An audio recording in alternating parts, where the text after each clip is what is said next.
Así que como parte de la secuencia de esta asignatura, pues hemos quedado en que ustedes van a presentar unos temas que también han ido subiendo a la plataforma. Yo no he evaluado dichos temas todavía, pues va a ser una combinación del tema en sí mismo y lo que puedan exponer acá, la nota final, o sea, de esa parte.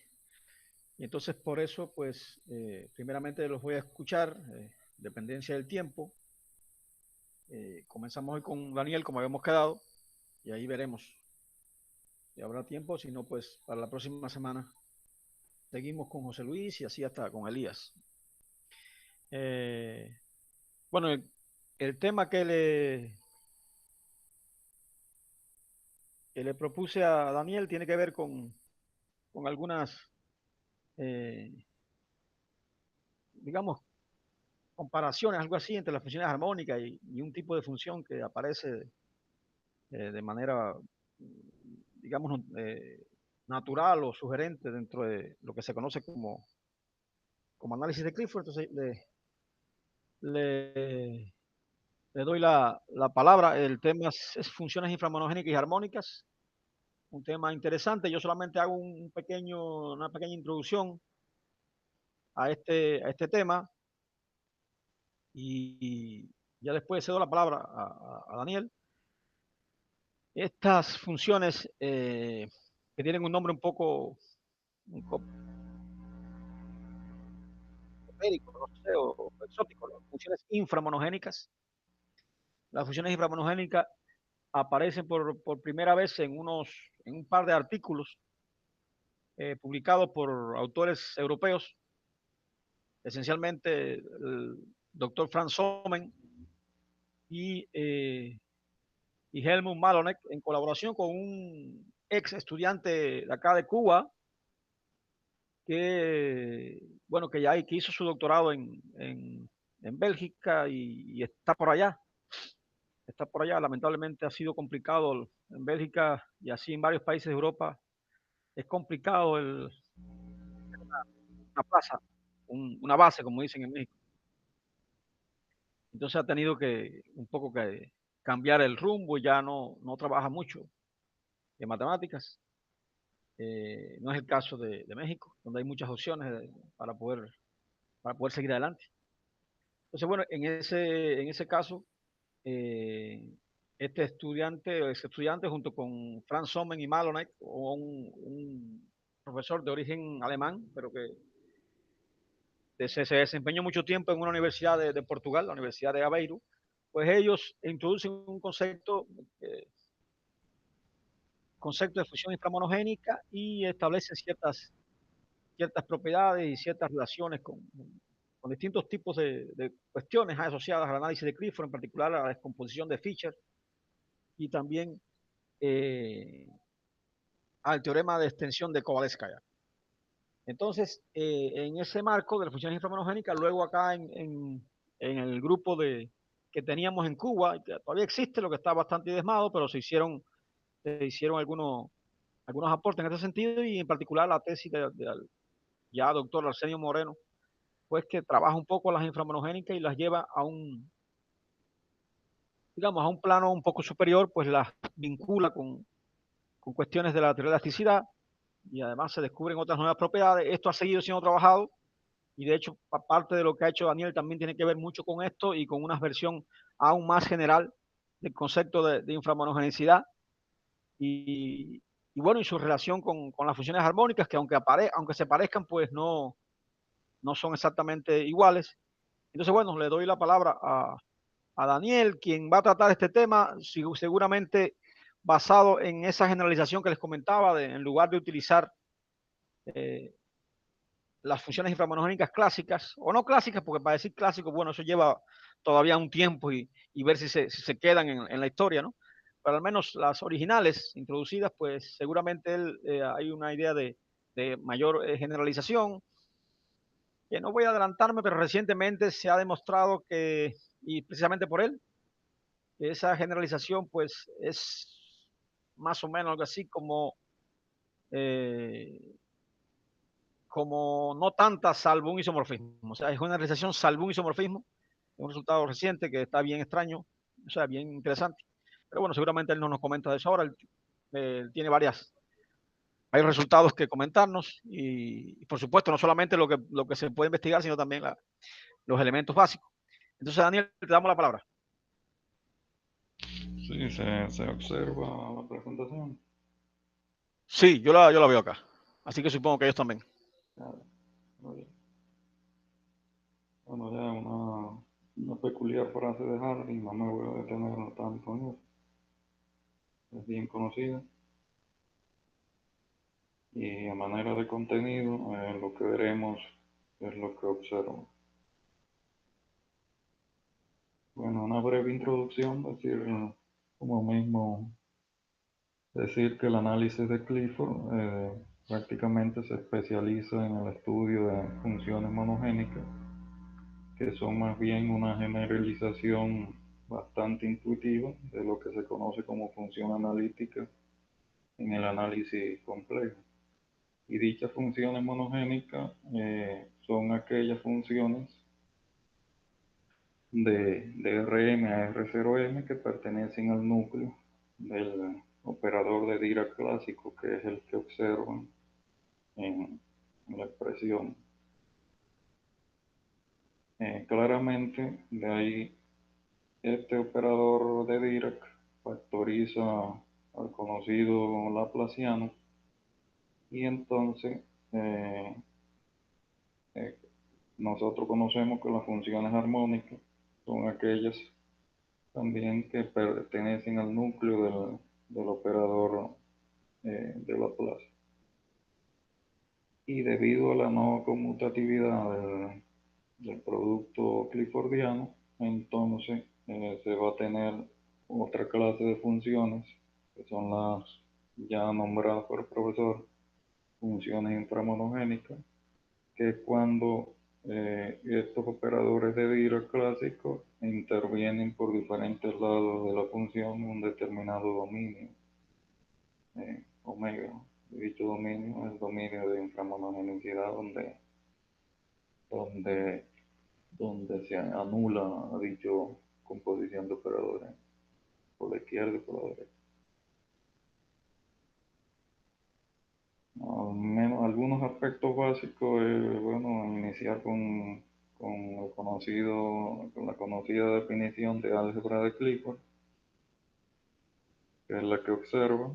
Aquí nosotros solamente vamos a trabajar con la conocida álgebra R0m, que es cuando la, la P como tal de la asignatura es cero. O sea, el único elemento neutro de la multiplicación es la propia identidad es sub cero. Eh, bueno, cuando se tienen estas relaciones con estos elementos, con una base de R a n más 1, se puede formar una base del álgebra de Clifford. Y esa álgebra es la conocida como álgebra de Clifford con signatura P como 1.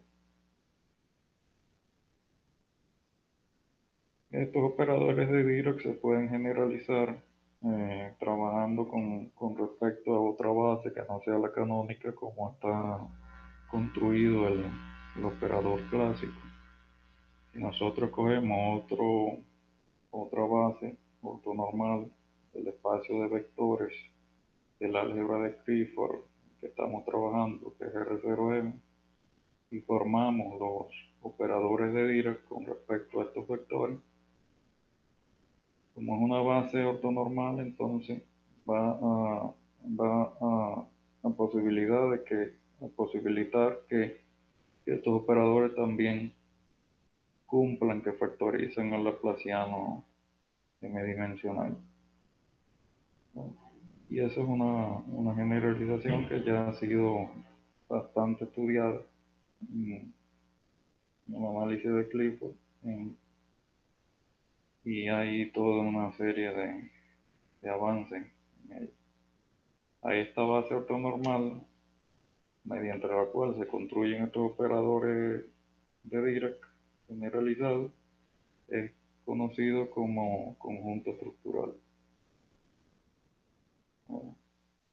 Bueno, de aquí veremos algunas clases de funciones. Por ejemplo, función sí hiperholomorfa, que son aquellas que también se dividen en dos casos, por la izquierda y por la derecha, y son se dice que una función es sí monogénica por la izquierda o por la derecha en el dominio omega, si solo si pertenece al núcleo del operador de Dirac asociado al conjunto estructural sí, que actúa por la izquierda o por la derecha respectivamente en el dominio omega. Función física armónica también por la izquierda o por la derecha si la composición de los operadores de Dirac con respecto a conjuntos estructurales phi y psi actuando por un mismo lado, por la izquierda o por la derecha, también de la función anulan a esta en el dominio omega. Y función física inframonogénica, que es más bien la generalización de las funciones inframonogénicas, que son aquellas que cumplen esta relación de ecuación Sandwich en el dominio omega, donde se quiera establecer la inframonogenicidad.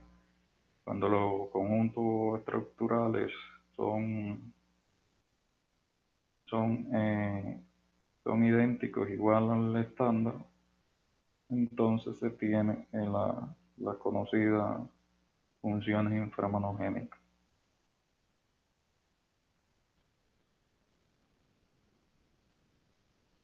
Aquí establecemos las clases de funciones phi inframonogénicas y de las funciones phi armónicas, en este caso por la izquierda. Una propiedad esencial que cumplen las funciones inframonogénicas es que son inframonogénicas y solo si sus respectivas componentes k vectoriales son también funciones inframonogénicas. Este resultado se puede generalizar al, al contorno de tener conjuntos estructurales idénticos, o sea, funciones que sean sí más sí inframonogénicas. Para el caso de conjuntos estructurales diferentes, se han hallado numerosos contraejemplos de que esto no ocurre. Esta propiedad también la cumplen las funciones armónicas, o sea, una función es armónica si solo si también sus respectivos componentes vectoriales son también funciones armónicas.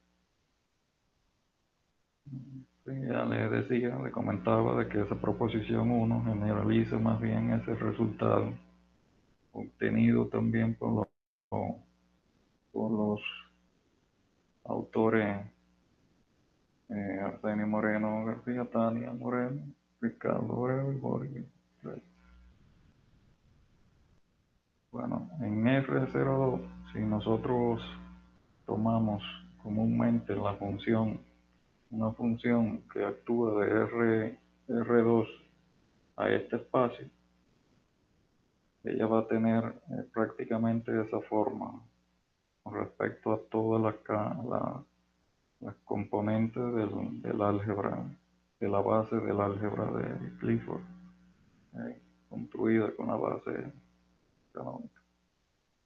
Y decir que que esa función f es inframonogénica en este espacio R02, es decir, que cumpla este sistema de ecuaciones en derivadas parciales. Aquí podemos ver cuál es prácticamente una de las diferencias que poseen estas funciones inframonogénicas con respecto a las funciones armónicas, ¿no? Por ejemplo, en las componentes F1 y F2, ya la función no necesariamente eh, tiene que cumplir la condición de armonicidad. Y este es el hecho fundamental que diferencia este espacio con el espacio de las funciones armónicas. Aparecen determinadas derivadas mixtas que como tal difieren de la condición de armonicidad. Y en R03 ya la función f en general va a tener esa forma y va a cumplir un sistema también de ecuación en derivadas parciales cuando ella es inframonogénica, que es el que observan en la relación 3. Aquí claramente podemos observar que también la componente escalar y la componente pseudoescalar cumplen la propiedad de armonicidad, debido a que el escalar tanto como el pseudoescalar conmutan en dimensión impar y por lo tanto ese operador de Dirac pasa, se puede conmutar y se obtiene el operador de Dirac al cuadrado, que es el menos el Laplaciano. Lo mismo pasa que en dimensión par. Lo que pasa es que en dimensión par, a diferencia del pseudoescalar, lo que se obtiene es una condición no como menos el Laplaciano, sino igual al Laplaciano. Bueno, nosotros vamos a definir los operadores phi grandes como en esta álgebra de Clifford R0M, como observan en la relación 4.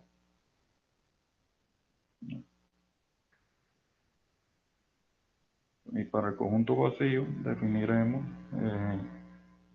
que ya este operador psi grande sub 0 de f es el propio operador identidad. Entonces notemos que de esta relación 4 que definimos estos operadores que actúan linealmente, de esta relación 4 podemos reducirla a una relación 5 eh, más fácil de trabajar con esto en las pruebas y en las demostraciones de algunos resultados, que es como observan en 5, aquí intercambiando como tal el orden de la multiplicación del psi sub a. El teorema principal que se llegan con respecto a estos operadores psi es que si una función f, dos veces continuo diferenciable, es armónica sobre un dominio omega de Rm, entonces las funciones sigma sub 0 y sigma sub 1, definidas como observan como la sumatoria de todos estos operadores así grandes con su índice par y sigma sub 1 de esta sumatoria de todos los operadores y grandes con su índice impar son precisamente funciones inframonogénicas sobre este mismo dominio omega de armonicidad de la. Daniel, Sí. solo una pregunta aquí. Esto,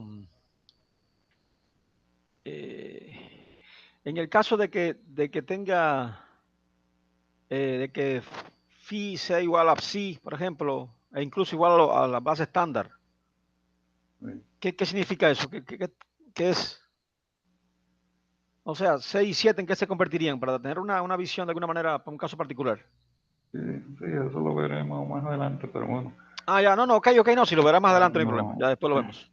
Después lo vemos entonces. y cuando es la base estándar, entonces son funciones inframonogénicas, ¿eh?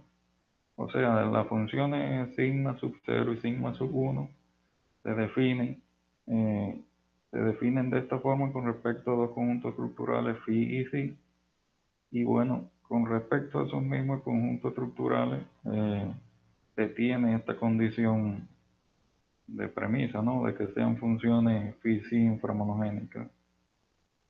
O sea, el phi inframonogénica es con respecto a estos conjuntos donde se definieron estas funciones sobre omega. O sea, cuando phi sí son la base estándar, entonces sigma sub 0 y sigma sub 1 son funciones inframonogénicas sobre omega, siempre y cuando F sea armónica sobre el dominio omega. La idea de la demostración es la prueba de un lema fundamental, que es un lema que conlleva a estas dos proposiciones, ¿no? Entonces, básicamente ya demostrar el lema es demostrar ese teorema. Luego veamos algunos casos ya particulares. Daniel, discúlpame. ¿Por qué demostrar el lema es demostrar el teorema? O sea, porque acuérdate que la lámina estaba arriba y ahora no. Porque si Sigma la 1. función f es Ya. Sí, porque esos armónica, operadores son los sigma 0 y sigma 1 sí, en 0 es 0.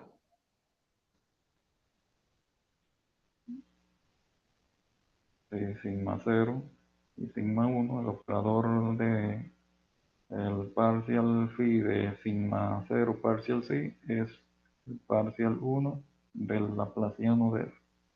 Sí, de acuerdo. Yo entiendo. Si, por ejemplo, si. A ver, pero ese, lo que te quiero decir, el sigma 1 ese, el sigma Sí, 1 eh, es sigma como. 1, sí.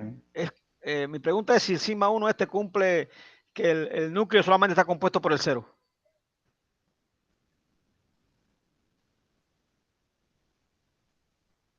No, esos operadores no necesariamente tienen que ser inyectivos. Entonces baja un momento. Baja la lámina siguiente. A ver, si la función f es armónica. Sí. Entonces esto se hace cero y Porque lo sigma que sí es 1, cierto es que el sigma 1. Bueno, al revés. Si la función es. Porque es en una dirección nada más. Ya entiendo. O sea, solamente es en la dirección de que si la función es armónica, el sigma 1 de 0 sí es 0. Ese sí está claro. sí, Entonces esto implica que se el hace sigma cero. 0 sea phi sí inframonogénica. Lo que al revés No, no. Si el sigma 0f es inframonogénico, entonces la función no tiene por qué ser armónica. no. Ya, ya. Y Sí está claro. F es phi Sí. inframonogénica, sí, pero sí, sí, lo que se puede decir es que si sigma 0 es phi inframonogénica, entonces sigma 1 es armónico. Sí, sí, porque el laplaciano sí puede salir del sigma 1. Sí. Ya. Entonces ya para casos específicos, cuando se toman conjuntos estructurales idénticos, cuando entonces tomamos una función g que sea la sumatoria de todas estos operadores psi sub i de f, un conjunto formado con conjuntos estructurales idénticos psi, entonces podemos ahí trabajar con g como multiplicar psi 1 g, psi 1 por diferentes lados de g, todas estas componentes hasta psi a la m, y llegamos utilizando una propiedad ya conocida y generalizada por nosotros, es esta, de que cuando esta función, cuando este operador, que es el psi grande sub 1, actúa sobre campos K vectoriales, entonces se obtiene esta relación de que es igual a menos 1 elevado a la K más 1 por m menos 2K por el campo K vectorial. Cuando llegamos a esta, utilizamos esa propiedad y llegamos también al hecho de que cuando se multiplica por la G por psi 1, G por psi 1, se obtiene la propia G o sea, cuando lo hacemos m veces, tenemos m veces g, o sea, m veces la parte escalar, m veces la parte vectorial y así sucesivamente, e igualamos lo que obtuvimos con la relación ya aplicada, conocida antes.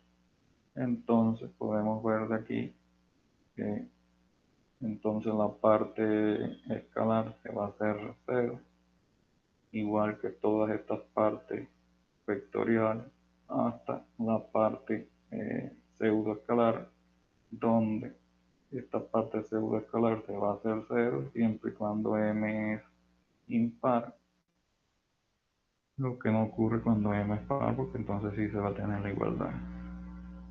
Y bueno, lo que dice la proposición 2 es, basándose en este hecho, que si f es una función en R0M con m impar, entonces esta sumatoria de todos estos operadores phi grande actuando sobre f se hace cero. Y cuando m es par, esta sumatoria es igual a 2 a la m por la parte pseudoescalar de f. Observemos que si nosotros tomamos dos conjuntos estructurales diferentes, pues aquí por escoger algunos conjuntos en R03, el phi la base canónica y el psi una reordinación de esta, y una función constante, la función es sub 1, podemos ver que ya la proposición 2 no se cumple, o sea, esta sumatoria de todos estos operadores phi grande actuando sobre esta función constante no necesariamente tiene que dar cero, como se planteó en la proposición 2. El teorema 2 que establece ya para una fórmula para calcular esta operadores psi grande su j actuando sobre un campo k vectorial, en la que observan en 8. Y este teorema 2 generaliza el caso de g está igual a 1, que es el caso de la función que actúa como actuaba cuando vimos la parte de g acá, o sea, esta función, este operador que actúa sobre g es el conocido psi sub 1 de g.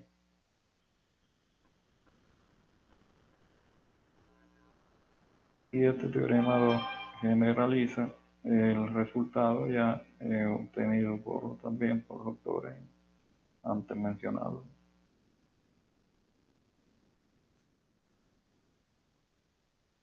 Ese teorema se puede reescribir en términos de la función hipergeométrica de Gauss, y bueno, tiene esta forma un poco más complicada de trabajar con ella, pero que ya en mucho software y en mucha bibliografía aparece en su tabla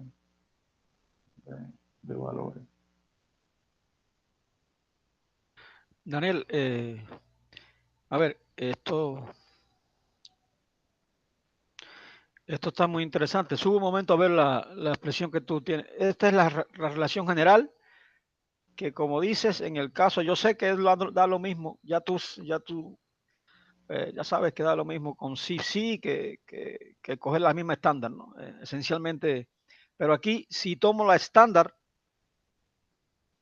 la psi siendo la estándar, no, este resultado es Sí, para las psi iguales, ¿cierto? sí, sí, para Entonces, phi y psi vale. si cuando la psi es la estándar, entonces tengo j igual a 1, si es j igual a 1, esta suma entonces, como j igual a 1, es de, Se eh, obtiene menos 1 a la k más 1 de m menos 2k de f sub k. O sea, el resultado que obtuvo que tanto Arsenio como yo generalizamos para el caso de esta función, que es el -1 a la k más 1 de m menos 2k del campo escalar f sub k. Sí. O sea, cuando entonces eso es para el caso en que j es igual a 1, para el caso en que j igual a 2, eso es más grande, ¿sí? Es de m, combinaciones de m en 2, se va a tener combinaciones de m en 2 sumándose, y va a ser si 1, si 2, si 2, si 1, actuando por diferentes lados de. Por supuesto, eso vamos a obtener también el propio campo K vectorial, lo que con un número delante, ¿no? Y En ese cualquier número caso. es el que, sí, Sí, porque este FK es constante aquí. sí, F Ya sub K entiendo. es el campo K vectorial. Y este es el número que aparece cuando se interactúa con iguales elementos, ¿no? Sí, o sea, cuando es a ver, solamente para tener una idea geométrica ahí. Cuando J igual 1, aquí en esta fórmula, cuando J igual 1, tengo arriba -1 a la K más 1, abajo tengo el máximo, o sea, la suma es desde el 0 hasta el máximo. Estoy queriendo deducir de ahí la expresión, de esa expresión. O sea, el mínimo entre 1 y K va a ser 1. Entonces, Ajá, sí. arriba nada más es uno solo, es 1. Sí, Y abajo, ahí, sí, sí. Entonces ahí sería 1, el máximo entre 0 y 1 más k menos m. sí. Que bueno, ahí solamente hay que separar solamente dos casos para tomar el 0 y 1. máximo ahí, ¿sí? Ah, el Para máximo tomar entre 0. entre Cuando 0 K, y sí, cuando cuando k K es 0 y K es 1. cuando k va eh, cuando k va desde 0 hasta m menos 1, ¿no? El máximo es 0. Entonces pasa para acá y se va a obtener entonces desde 0 hasta 1. Ah, Y eso es lo que te da el término que faltaba, el 2 sí, menos K, ¿no era? 2 menos. sí, lo que ahí hay que separar en ese caso, en que cae, va desde 0 hasta m menos 1 y ya cuando cae M. es m, ¿no? Sí, Que entonces ya sería cuando nada más cae es para m, igual entonces el 0 y para máximo igual es 1. 1. ¿No? Igual 0 e igual 1. Ajá. O sea, la suma de Sí, 0 al hasta final 1. sí. O sea, pero cuando haces el cálculo te da.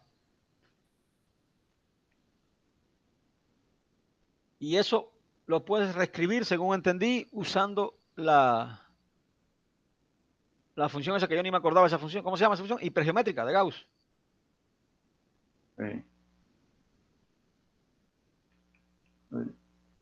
Ese término se puede reescribir en todo esto, separando dos casos. Caso en que j más k menos m es menor que 0 y cuando j más k menos m es mayor o igual que 0. Ya. Cuando es 0 Ok, es idéntico. ok. Y bueno, esta función hipergeométrica de Gauss, ahí eh, aparecen determinados, se define un determinado símbolo, como el símbolo de Scheinberger, que interviene también en la conocida función gamma. Pero bueno, ya esa reescritura como tal ya es una base para a la hora de utilizar los determinados software matemáticos, cosas así, y tablas. valor. Algunos ejemplos de cómo interactúan estas funciones en R03. Aquí obtenemos las 4 funciones que se llegan cuando se obtiene, cuando interactúa con una función F. Y en R04 vemos las que se obtienen. Aquí pueden observar como en el caso de si grande sub 2 y si grande sub 1 se obtiene lo inverso, ¿no? O sea, que la suma de estas dos, de si sub 1 y si sub 2, es 0. Lo mismo ocurre con si sub 0 y si sub 3. A diferencia de cuando la dimensión es par, que esto no necesariamente tiene que ocurrir con si sub 1 y si sub 3. Solamente se van las partes, las componentes k-vectoriales con su índice impar.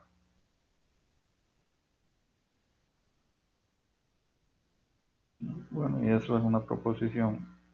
Ese es el teorema 3 que establece esta relación. La siguiente relación para cuando la función que estemos trabajando valle de RMR0M con M impar.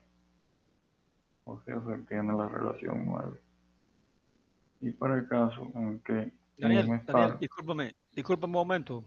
Es que hay a veces que me llegan ideas de entender mejor y bueno, en ese momento te pregunto, como en definitiva estamos en una clase, pues tampoco es tan necesario esperar, después se me va a olvidar. Estas CJs, cuando aunque tú lo definiste arriba, pero a veces, cuando es C sub 2, por ejemplo, ahí sería el mismo análisis que para C sub 1, pero con bivectores, sí, ¿no? O sea, son todos los bivectores multiplicados por la izquierda y por la derecha y sumados. sí, sí, Para trivectores, así, así, así, así. Entonces, sí, lo que estás diciendo es que el 1 vector más el m-1, o sea, la 1 vector versión, en este caso sí, particular, más la m-1 vector versión del operador psi, se sí, hace cero. sí. Y eso Cuando para M, cualquier j, cuando M es impar. cuando m es impar. Sí, O sea, eso explica muy bien por qué cuando m es impar, esas simetrías hay tan bonitas, por qué cuando m es impar, o sea, explica muy bien, no, pero es un indicio de por qué cuando m es impar, las funciones inframonogénicas, pues, se parece un poquito más a las armónicas, ¿no? O sea, ahí coge resultados más cercanos, ¿no? sí, Eh, a, a, las funciones armónicas, ¿no? sí. Claro, esto que estoy diciendo prácticamente no tiene un basamento, pero sí al menos intuitivamente nos está diciendo que cuando m es impar, las cosas están mejores. En el mundo inframonogénico, cuando m es impar, las cosas un poco que adquieren una forma más Sí, simétrica, ¿no? sí, cuando M es impar también tenemos en realidad una cantidad par de estas funciones phi sub j, ¿no? Claro. Cuando M es par no ocurre eso, entonces quedaría como por el medio el psi sub M sub 2 y entonces esa se tendría que relacionar con ella misma, que es lo que veremos en la proposición siguiente. Pero bueno, cuando M es par, entonces para toda función que escojamos se va a tener entonces también una relación parecida, una relación de la misma naturaleza que la del teorema 3, pero separando como tal para determinado partes k vectoriales de la función. O sea, eh, cuando k, entonces se va a separar las componentes cuando k es impar, k vectoriales cuando k es impar y cuando k es par. Cuando k es par se va a tener la igualdad, cuando k es impar la oposición. Y bueno, la proposición 5, que es la que le comentaba, que bueno, eso solamente ocurre cuando M es par. Cuando M es par, entonces la función, el operador sí, con su índice M sub 2 de F, solamente la puedo relacionar con, con el propio operador sí, con su índice M menos M sub 2, que es el propio M sub 2. Y entonces, aplicando este teorema 4, voy a obtener que va a pasar que para, eh, va a pasar entonces esto, que para K impar, entonces va a ser menos el propio operador, ¿no? Y entonces eso solamente ocurre cuando es cero, ¿no? O sea que para cada impar, entonces se va a tener que todos estos componentes K vectorial. Entonces, es lo que vimos en el caso R04. En el caso R04, observamos que en el caso de psi sub 2, que es el que no estamos analizando, no aparecen componentes K vectoriales con su índice impar.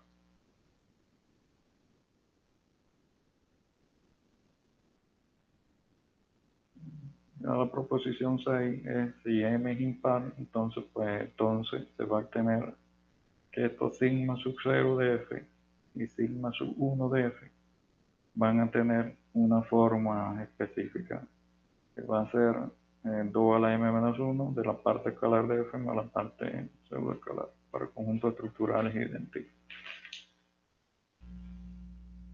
Se va a tener esa forma específica y para M par se va a separar.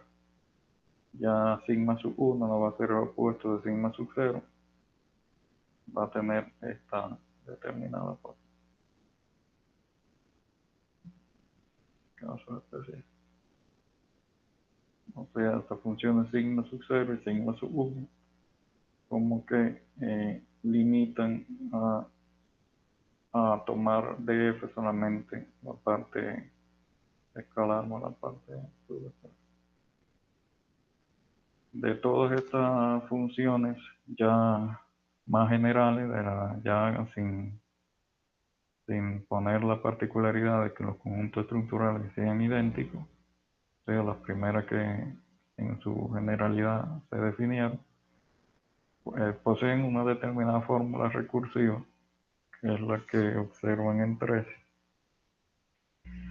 De dicha fórmula, en caso específico, es la 14, bastante interesante porque se ve cómo se puede despejar F a partir de estas funciones sigma sub 1 y sigma y de esta función psi sub 1 grande y psi grande sub 2. También se pueden llegar a otras relaciones a partir de la psi sub 1. Y esta fórmula recursiva lo que nos permite es llegar al segundo teorema principal, el teorema 5, que establece que de la función f es phi inframonogénica en omega, entonces las funciones sigma sub 0 y sigma sub 1 son funciones armónicas en omega. Hay que recordar que el Daniel, teorema ¿cuál es la diferencia entre este teorema y el teorema primero que tú presentaste? el teorema primero era cuando se tenía una función f armónica en omega, entonces las funciones sigma 0 y sigma sub 1 eran funciones phi inframonogénicas. El teorema primero, teorema 1, cuando f planteaba que cuando f era armónica, entonces las funciones sigma sub 0 y sigma sub 1 eran funciones phi inframonogénicas en omega, también por las características que tiene sigma sub 0 y sigma sub 1, cuando la f es armónica, entonces estas también sigma sub 0 y sigma sub 1 son armónicas también. O sea, lo que teníamos prácticamente es esta relación que pongo más abajo, ¿no? Cuando f es armónica, entonces sigma sub 0 y sigma sub 1 del primer teorema se tiene que son fisi inframonogénicas y a la vez son también armónicas. Y cuando f de este teorema 5, cuando f es fisi inframonogénica, entonces las funciones sigma 0 y sigma sub 1 son armónicas y a la vez son fisi inframonogénicas, que lo da la misma prueba de este teorema debido a la fórmula recursiva antes mencionada.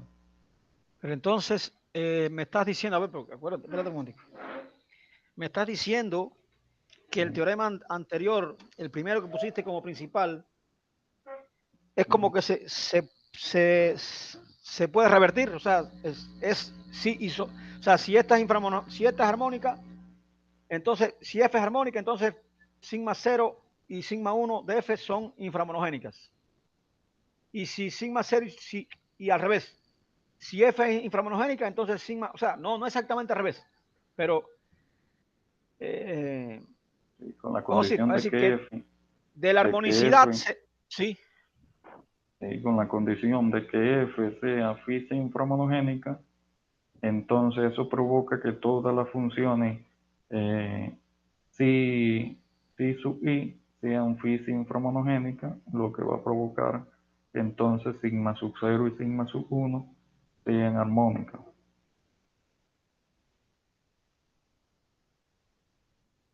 De acuerdo, Y pero lo por que te quiero, supuesto la pregunta mía también, es, ¿este resultado no se desprende del anterior? no, Ve un momentico el anterior.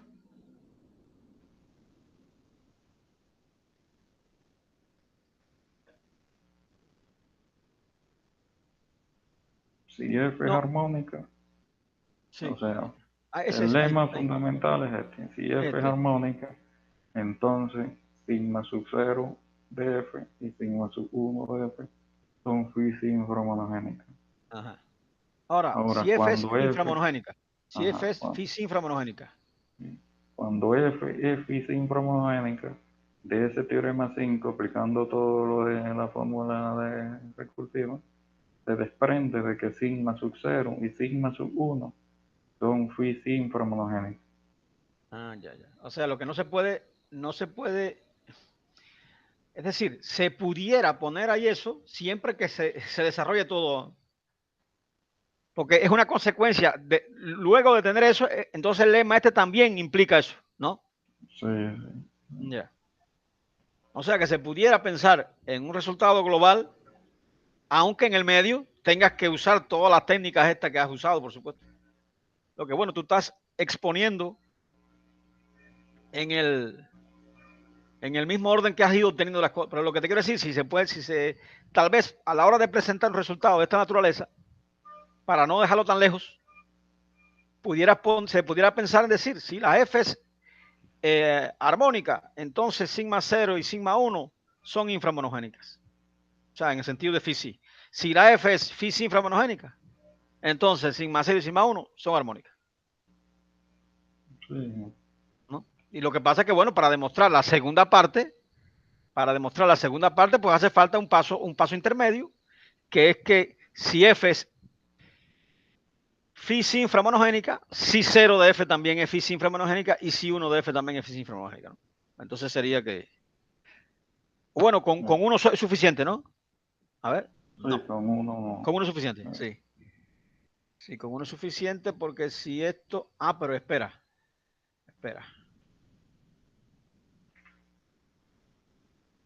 A ver, discúlpame que, Con uno no, desde uno sale.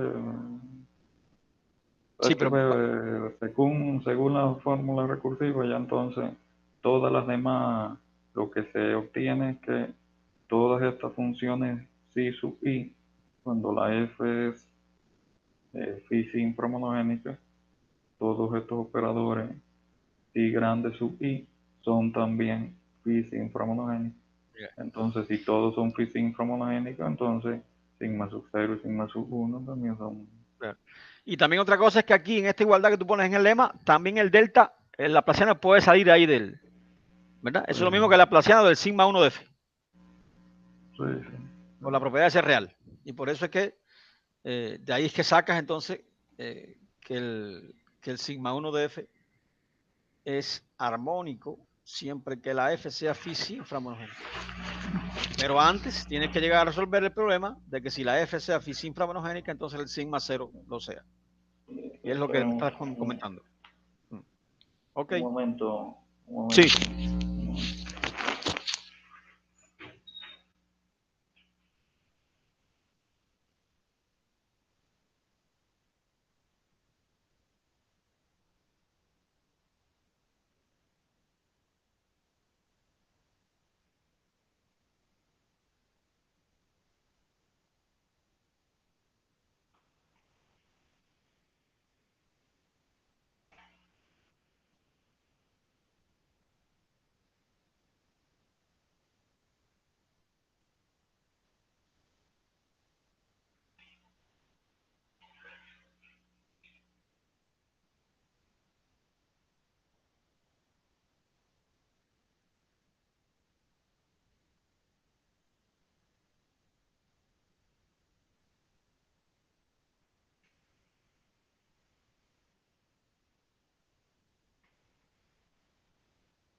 Bueno, y eso básicamente es lo que está ilustrado en la imagen, ¿no?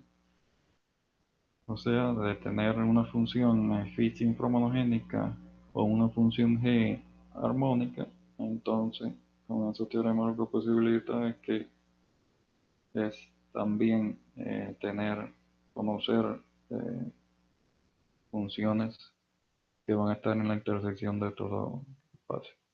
O sea, sigma sub 0 de f, sigma sub 1 de f, y también sigma sub 0 de g, sigma sub 1 de g. Daniel, ¿Sí? ¿puedes volver otra vez ahí? Pero no es tanto volver ahí, sino hago la pregunta en general a ti que estás exponiendo y a los demás compañeros. ¿Qué sentido tiene ser? O sea, ¿tendrá algún sentido que ustedes creen? ¿Tendrá algún sentido definir un operador de Dirac bivectorial?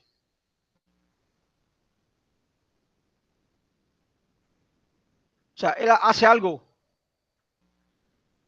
porque, o sea, yo me estoy dando cuenta de que hay una tremenda simetría perturbada, por supuesto, por la generalidad. Cuando se es muy general, pues siempre aparecen, pero que se pudiera establecer un resultado con estas funciones sigma que tú has introducido, esta sigma 0, sigma 1, sigma, todas estas sigma. Por cierto, sigma 0, ¿qué es? Sigma 0, así que es. La suma de todas con su índice par. No, discúlpame, no, es que pensaba en phi, en los psi. Ya te entiendo, sí. No, pensaba en los psi. Estos psi, que no empiezan por 0, empiezan por 1. Si 1, si 2, ¿verdad? Si 0, seguramente la propia función o algo así, la identidad, como tú dijiste, tal vez. Sí. ¿No? O sea, aportará algo pensar en un operador de, o sea, primeramente, un operador de Dirac bivectorial, ¿a quién factorizará a quién? ¿Factorizará a algún otro operador? Por supuesto, esto es una pregunta para otro momento, pero bueno, aprovecho la informalidad que forma parte de lo importante en las clases. Lo que pasa que en qué sentido las derivadas, porque cuando se tienen bivectoriales, entonces son combinaciones de M en 2 que eso eh, Es correcto, son una pila más, ¿no? De derivadas, ¿no? No son nada más las derivadas. eh, Se habría que pensar en un operador de Dirac de orden superior, ¿no? O sea, como una especie de con las derivadas junto con en pensar que como R03 sí, en R03 sí se tienen fácil, mm, pero en R04 habrían entonces seis bivectores 6 vectores. y entonces sobrarían dos ahí, dos derivadas. Sí, entiendo. Entiendo. Entonces, de momento había pensado es una generalización superior, ¿no? Del concepto del concepto de inframonogenicidad, ¿no? En términos de un operador de Dirac construido de alguna manera. Eh, Porque, o sea, está claro que de cuando Arsenio comenzó con esto, la introducción de ese operador que le llamó psi, ¿verdad? Y que tanto, bueno, en particular creo que tú has tenido que trabajar más con él por ser la parte inframonogénica, efectivamente, eres tú. Eh, lo has llevado a un plano superior porque ya lo has definido en general, o sea, no solamente como la suma de los emparedados ahí con las bases, o sea, con los vectores, sino también con los bivectores, trivectores, con todos esos tipos, ¿no? Y evidentemente ese operador que Arsenio primeramente construyó, pues lo que pasa es que ha demostrado que es bueno para estudiar las inframonogénicas. Entonces yo, de alguna manera, mientras te escuchaba y veía los resultados acá, me decía, bueno, ¿no será que hay algún operador de Dirac para el cual también sándwich o algo así, pero para el cual lo que se utilice sea un C1 o un C2 o un C, qué sé yo, un C2, por ejemplo. Pero bueno, es lo que tú dices, ¿no? Tengo muy pocas variables, ¿no? Para, para trabajar.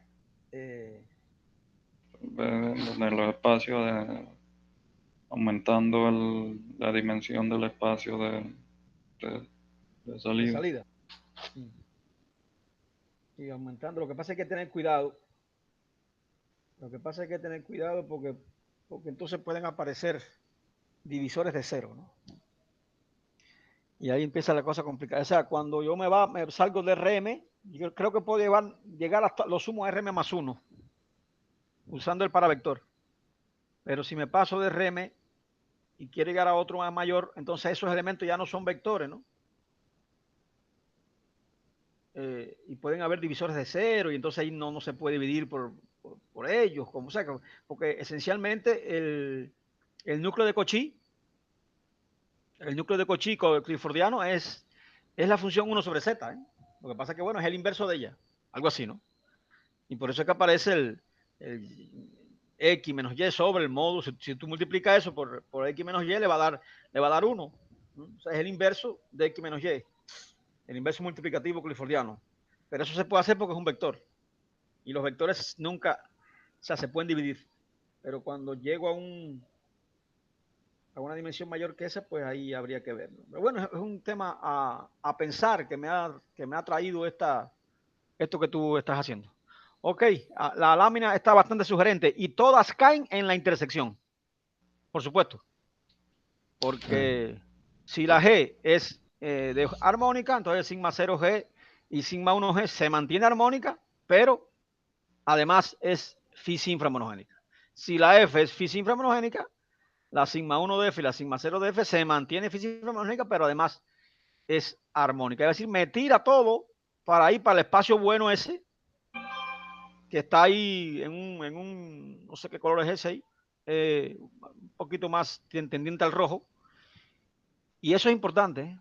Eso es importante porque sabemos de lo que se ha hecho, de que ese espacio es un espacio interesante, por lo menos en el caso de inframonogénica y armónica, ¿no? Ellos son los que, ahí dentro están los llamados desplazamientos universales, ¿no? Que son soluciones del sistema de la Menavier y que no dependen de las constantes, ¿no? O sea que eso tiene buena pinta. Muy bien, Daniel, te dejo seguir. Ya, luego entonces se trabajado algunos operadores, eh, los llamé operadores sí, que son definidos así como en 15 y más bien utilizan la forma del operador sí con su índice 1, ¿no? Solamente trabajar con vectores actuando por diferentes lados de F, ¿no?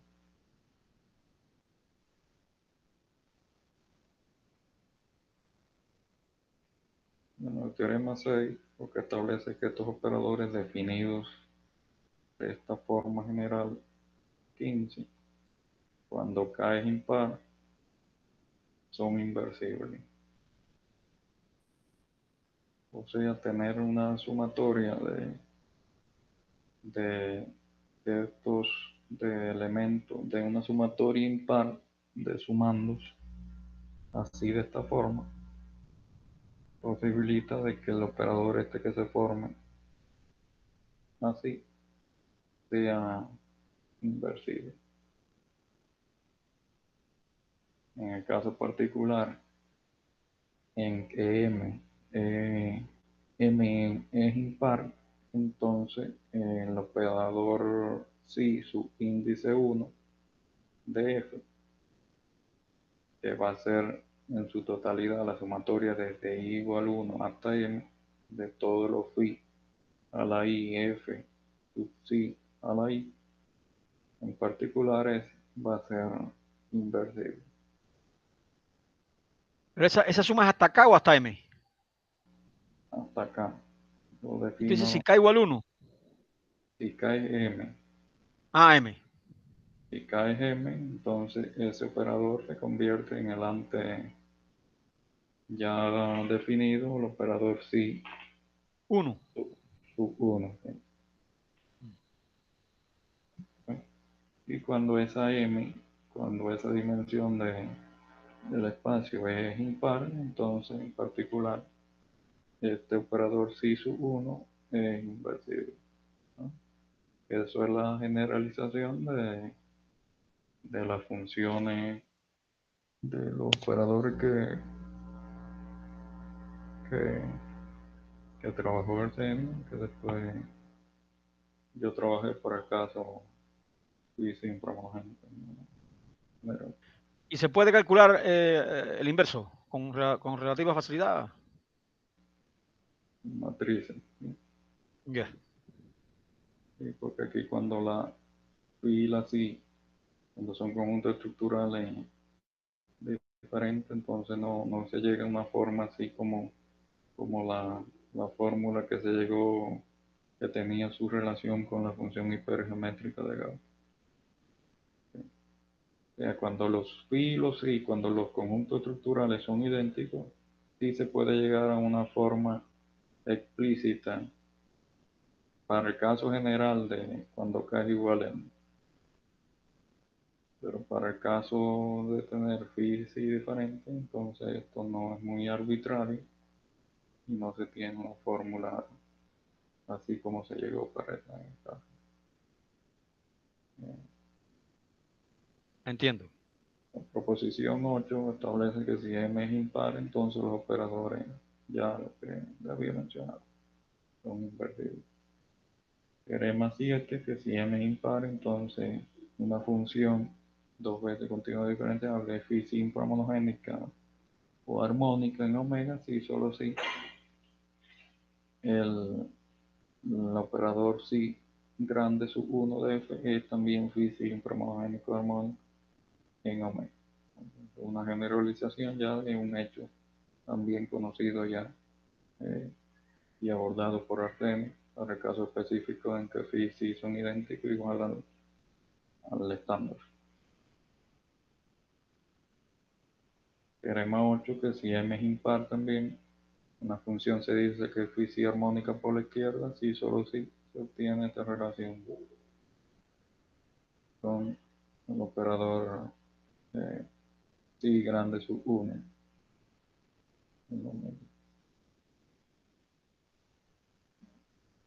Luego definí algunos operadores viendo las relaciones que tenían, viendo lo que acababa de, de ver, de percatarme.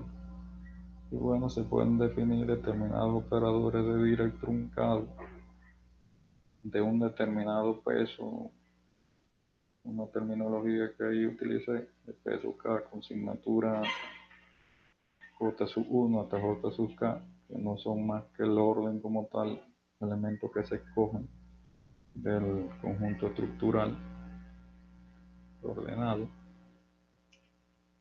Y bueno, se puede ver que se pueden definir también esos operadores de Dirac con respecto a este determinado peso K. Cuando la K es M, se obtiene propiamente el operador de Dirac, ya conocido por nosotros con respecto al conjunto estructural, ¿no? Porque van a entonces aparecer todas esas derivadas con respecto a X sub J.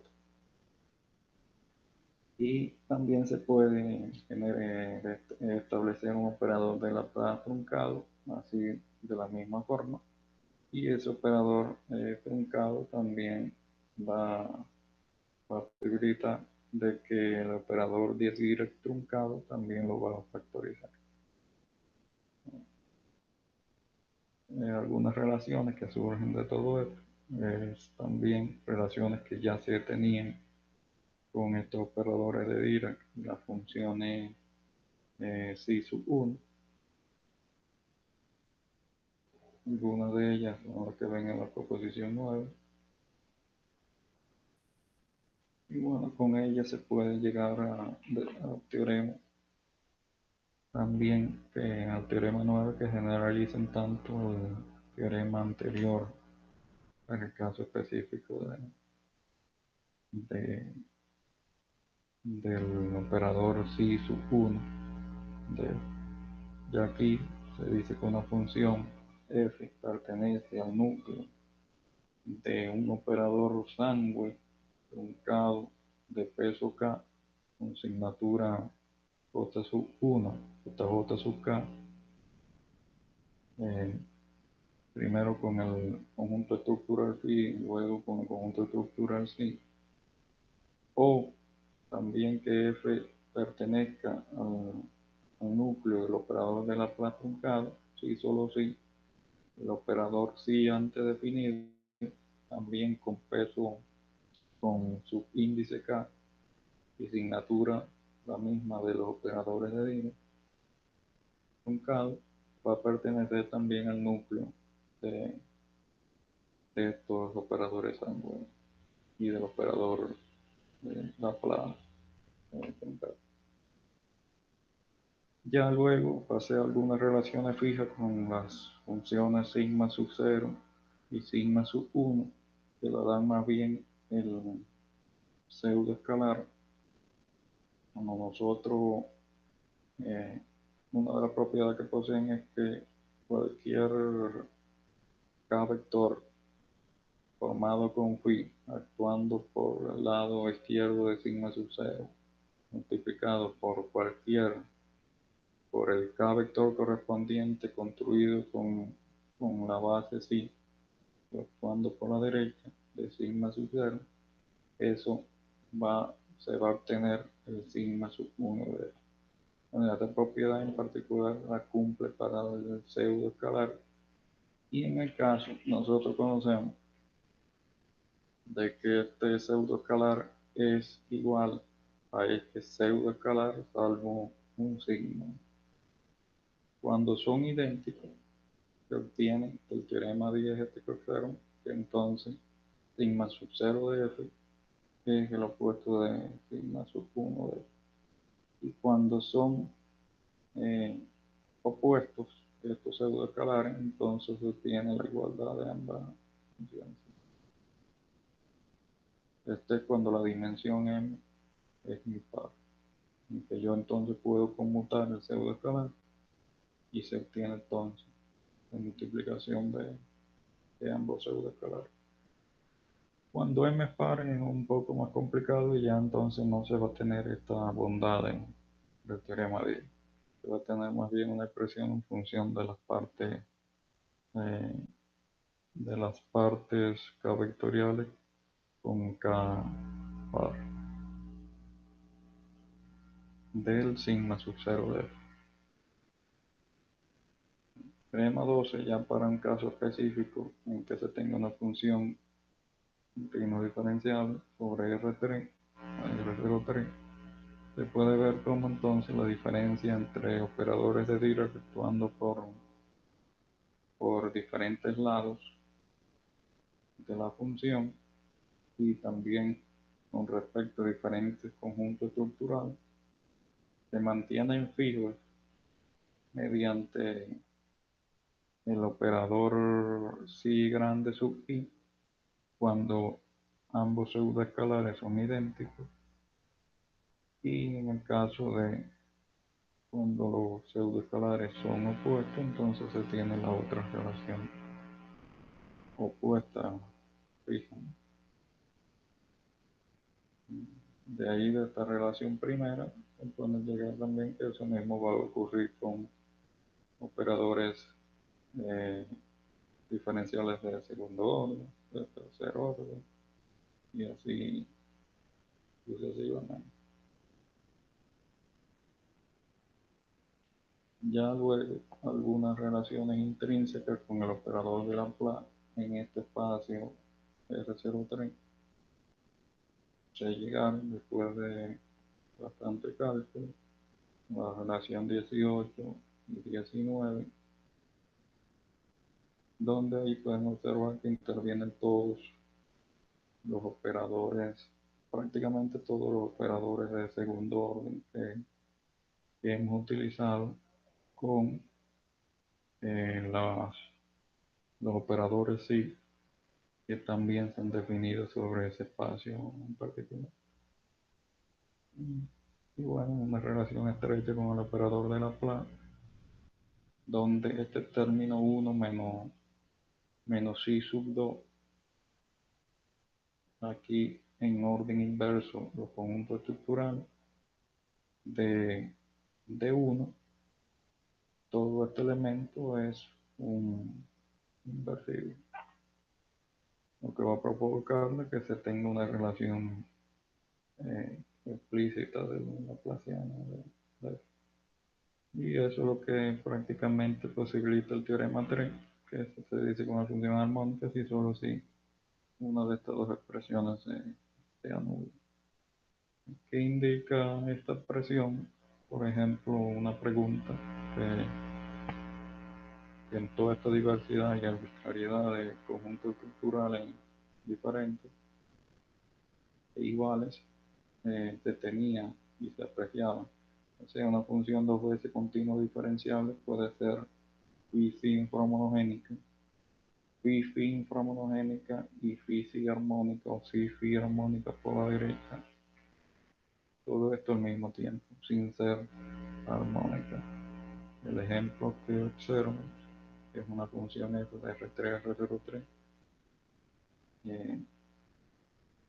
Y si nosotros cogemos los conjuntos estructurales phi y psi, así, phi, la base estándar, entonces nos podemos percatar calculando de que esa función f es phi inframonogénica, es inframonogénica y es si phi armónica por la derecha. Y sin embargo, esa función f no es armónica. Pueden observar aquí, se pierde la manera. Y es lo que nos dice las relaciones antes halladas, es que se pierde la armonicidad porque no se cumple esa condición necesaria de que la función psi sub 1 phi construida con los conjuntos estructurales phi, psi, df, es precisamente no es inframonogénica. Nos ayuda un poco a ver esa relación directa entre estas funciones psi con todo esto de funciones inframonogénicas y armónicas. Y también se pueden llegar a relaciones por la izquierda, que son las 21 y 22, mediante una misma forma a la que se llegaron a la realidad por la derecha. Y el teorema 14 establece ya todas estas relaciones para establecer una condición necesaria y suficiente de armonicidad. Y ya, una proposición 10 es que si se tiene un campo escalar físico inframonogénico en omega, entonces este es armónico en omega si solo si esta función psi sub 1 de f pertenece a la unión de los espacios, o sea, es o psi, psi inframonogénica o phi, phi inframonogénica. También se tiene la veracidad y se establece que la función ya psi sub 1 construida con conjuntos estructurales idénticos de f es phi inframonogénica, o esta función psi sub 1 construida con los conjuntos estructurales idénticos para el conjunto estructural phi es precisamente phi inframonogénica. Y ya, eso era todo. Bueno, muy bien, excelente. Realmente hay muchas cosas ahí que tienen que ser escritas tienen que aparecer en algún trabajo, porque, eh, o sea, porque hay demasiada simetría ahí como para que se quede todo así nada más escrito en la tesis, ¿no? Hay que tratar de preparar algo al respecto de esto y, y bueno, eh, aquí se ha visto como un tema tan clásico, ese sí puedo decir que es clásico, como el tema de las funciones armónicas, simplemente las armónicas, pues se ve íntimamente relacionado con aspectos un poco más sofisticados. Este hecho de introducir estas funciones psi y las funciones sigmas, pues tiene que tener además de que brinda la posibilidad de obtener estas relaciones entre la armonicidad y la inframonogenicidad, debe tener algún otro componente que pudiera ser precisamente eh, más explícito incluso. No sabría yo cómo, pero algo me dice que sí, que eso tiene que estar en el fondo de algo más allá de lo que se ha hecho hasta ahora, Daniel, en este tema por tu parte, que es básicamente todo eso lo ha hecho él. No, eh, sería bueno pensar, por ejemplo, yo recuerdo en una de tus cosas que has escrito, el hecho este de pensar en una definición global de inframonogenicidad, eh, que sea que existen algún par de conjuntos estructurales, de modo que la función sea así, sea basado en lo del isomorfismo. Pues quién sabe, y esto que está ahora ahí puede dar pie a una definición de monogenicidad incluso, o al menos de inframonogenicidad, pero en el sentido este de, claro, yo sé que lo que dije ahorita hace un momento, pues no tiene mucho sentido, pero hay algo detrás ahí, o sea, es al revés. Este es un proceso ahora que estoy pensando de ingeniería inversa, ¿no? Antes tenía la definición de inframonogénica y nos dimos cuenta que está un operador que fue el que en su forma original construye Arsenio y que este operador ayuda a entender las inframonogénicas. Ahora aquí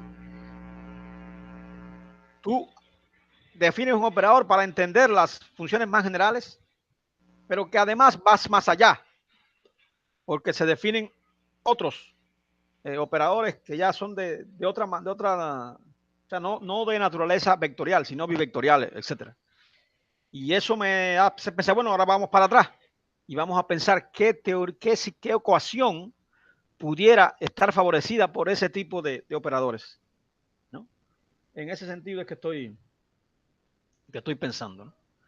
Pero bueno, eso pudiera ser objeto de pensar con más calma, no como parte de la clase.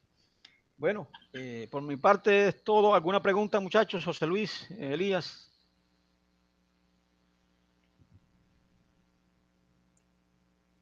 No, de mi parte ninguno. No, tampoco. Muy bien, muy bien. Entonces, bueno, Daniel, nuevamente muchas gracias por la excelente presentación. Yo voy a dejar ya la presentación próxima, José Luis, para el próximo lunes.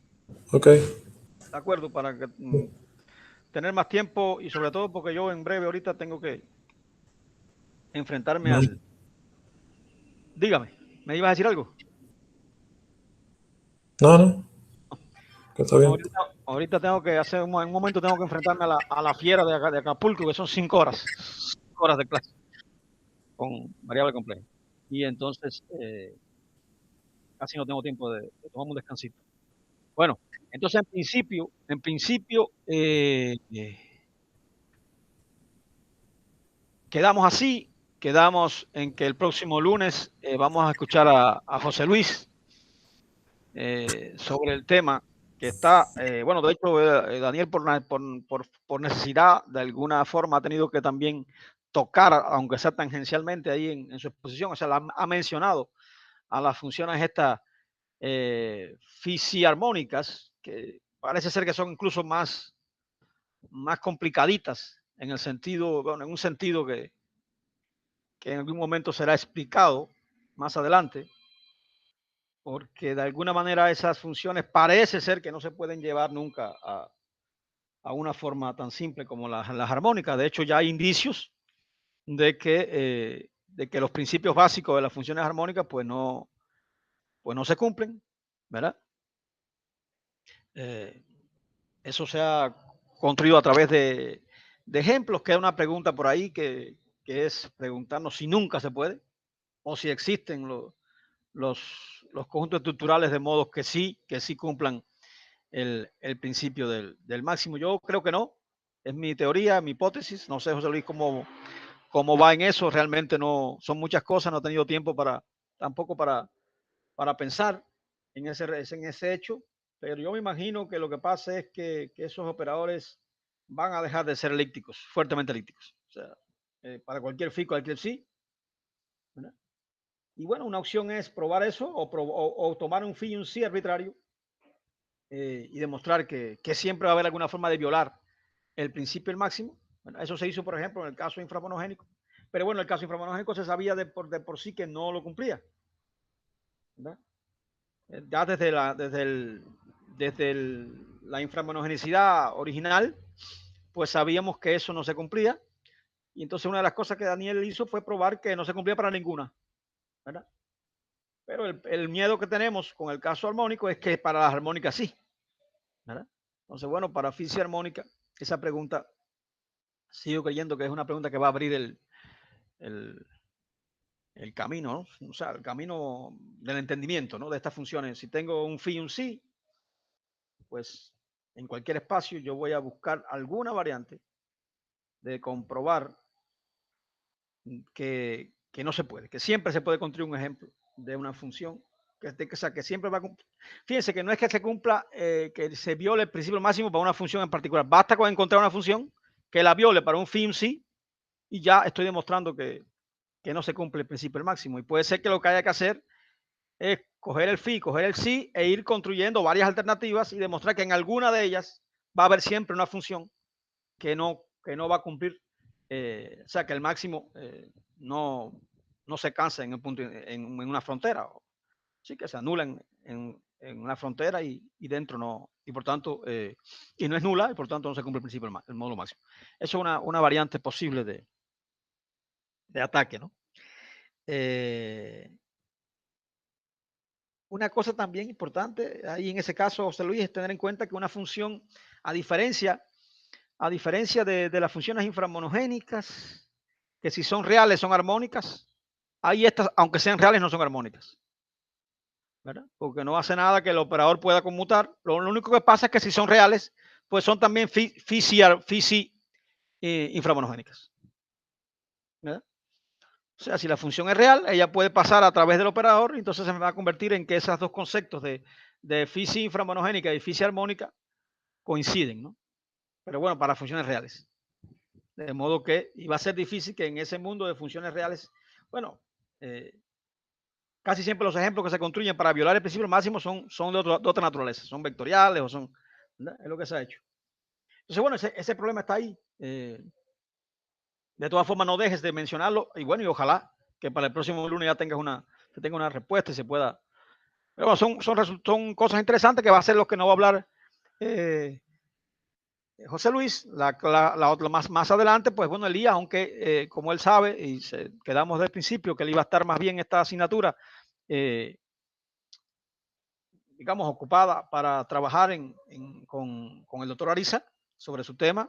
Y bueno, solamente sería presentarnos un poquito qué cosa es esto del problema inverso, que no sabemos, yo por lo menos no sé, aunque he escuchado al doctor Ariza hablando, y cómo va el tema. Ese es más bien como un seminario, casi como que de investigación, pero con la intención no de ser juez, sino de ser parte y poder colaborar en dar alguna idea o apoyar en el sentido, pues como quiera, el problema directo pues es el problema que él en principio estuvo trabajando con nosotros, y por lo tanto yo me siento parte de esto, y cualquier cosa pues que se pueda ayudar o que se pueda dar una idea pues sería siempre bueno. Entonces bueno, hacemos así, nos vemos el miércoles entonces déjame aquí, nos vemos el miércoles en la